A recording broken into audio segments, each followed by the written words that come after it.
Good morning, I'm Liam Adams, and you are listening to MediaPlex News Radio.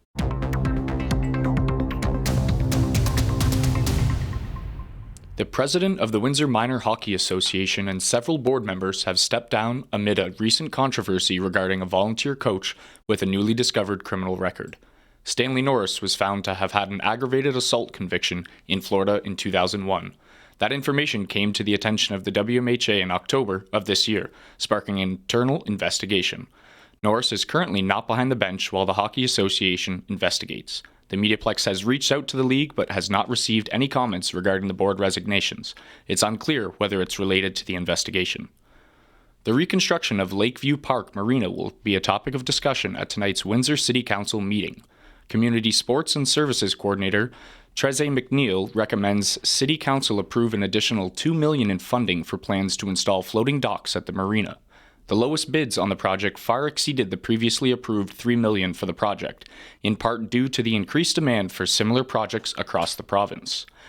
If Council chooses against the extra expenditure, the city will need to go back to the drawing board and could delay the anticipated spring reopening of the marina.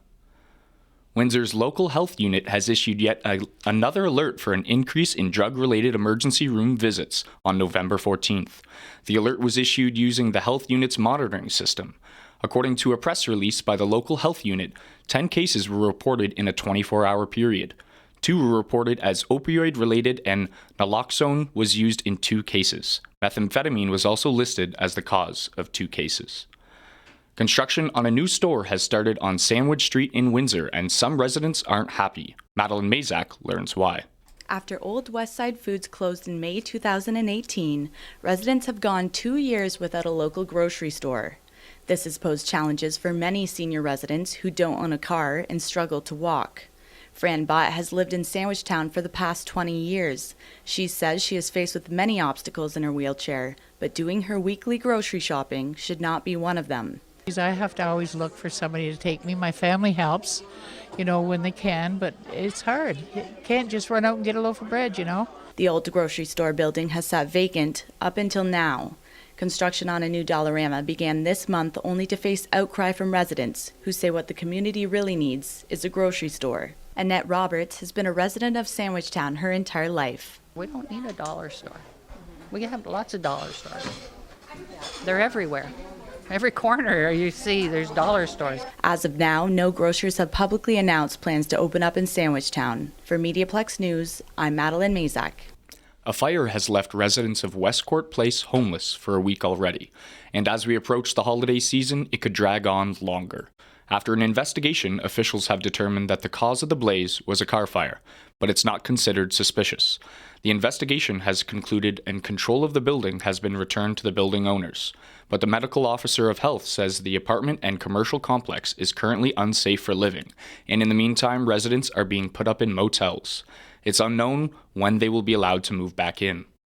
CN Rail's Teamsters Union has announced workers are planning to strike tomorrow as a result of unsuccessful negotiations on Friday. The union is primarily concerned about the safety while operating trains in freezing weather and reduced staffing levels, resulting in fatigue. The union hopes to move forward without service disruption. However, in the event that the strike moves forward, it will affect more than 3,000 conductors, train persons, and yard workers. A young and cute Texas girl is looking for a forever home in Windsor. How did she end up here? Kunal Patel has the story. 1-year-old pooch Phoebe hails from Texas and has been in Windsor for about 5 months now. She is looking to permanently settle down with a family in Windsor. We spoke to Daniel Room, one of the board members at Second Chance Animal Rescue, to know exactly how she ended up with them. A lot of our dogs are rescued from the southern United States, where there's a lot of high kill shelters, and often they're found just roaming the street, trying to feed themselves, and brought into a shelter, and the shelter contacts us and says, I think this dog is appropriate for adopting to a family, and so we get them their vetting and bring them to Canada. SCAR has helped about 100 animals this year. A lot of these animals, just like Phoebe, are brought in from the United States. If you plan on bringing home a pet on Christmas, this will be one of your last chances to adopt, as the Animal Rescue plans to close their adoption for Christmas on December 8th. For MediaPlex News, I'm Kanal Patel. I'm Liam Adams, and you've been listening to MediaPlex News Radio.